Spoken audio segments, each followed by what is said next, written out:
একদিন এক ছোট বাগানে রাখা একটি সিন্দুক ও একটি গাছের ফাঁকা টব নিজেদের মধ্যে কথা বলতে লাগল। সিন্দুক বলল, আমার ভেতরে অমূল্য ধনসম্পদ লুকানো আছে, আমাকে সবাই ঈর্ষা করে, কিন্তু তোমার দিকে কেউ ফিরেও তাকায় না।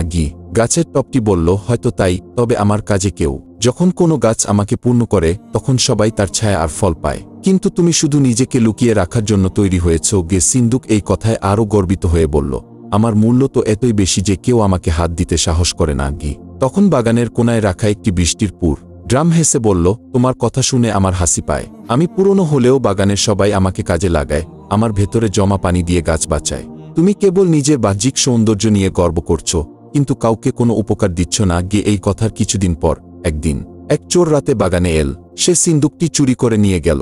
চোর ভেবেছিল ভেতরে হয়তো অনেক মূল্যবান কিছু আছে, কিন্তু সিন্দুক খুলে সে অবাক হয়ে দেখল ভেতরটা খালি। সিন্দুকের ভেতরে একটি নোট ছিল। জীবনের প্রকৃত মূল্য বাহ্যিক জিনিসে নয়, উপকারে। নিজের অহংকার ছাড়ো,